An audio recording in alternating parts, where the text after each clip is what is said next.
السلام عليكم ورحمة الله وبركاته. أغلى اخوات في الدنيا، عاملين ايه؟ وحشني قوي قوي قوي. جاية بقى أصور معاكم فيديو مقطقط صغنون كده. دي هدية جانا يا ولاد علشان خاطر نجاحها، علشان أنا فرحانة إن هي نجحت.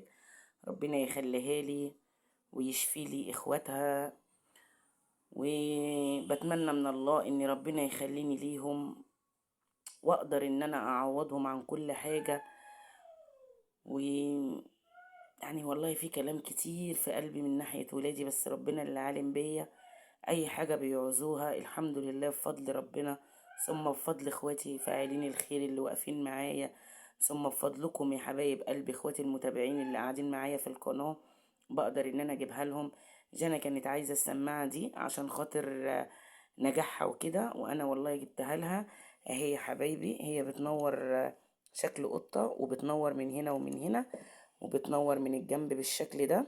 والله انا جبت لها انضف حاجة، لان الراجل طبعا عنده اشكال كتيرة. انا اقسم بالله ما استرخصتش في الفلوس. دي يعتبر كانت اغلى حاجة في الموجودين جبتها لها.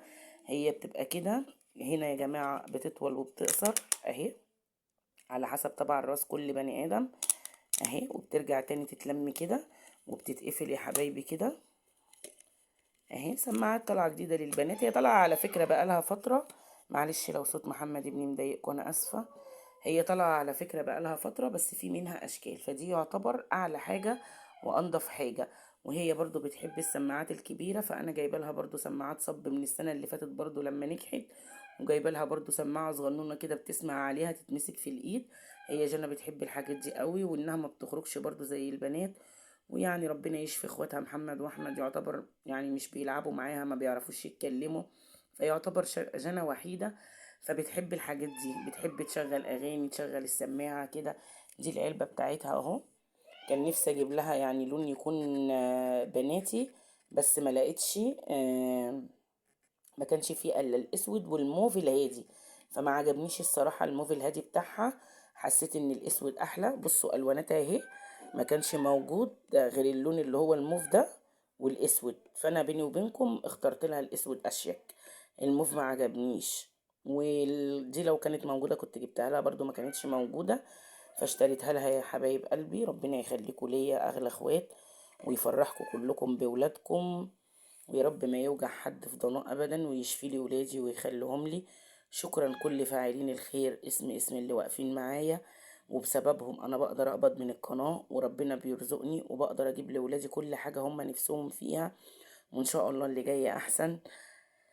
بخصوص برضو محمد واحمد، يعني باذن الله في حاجات كده انا مرتبه لها وهصورها لكم، وان شاء الله كله خير. انا بشكركم كلكم، ربنا يجازيكم خير عني وعن ولادي. انا بحاول اعوض ولادي، ان يكون الام والاب ليهم في الحنيه في كل حاجه في اللي هم محتاجينه. والحمد لله انا مش مقصره، وبيحبوني جدا.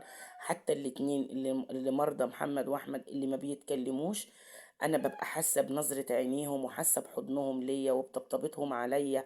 الحمد لله. لو عايزوا حاجه كده بمجرد النظره انا ببقى فاهمه سبحان الله ان هم ما بيتكلموش خالص.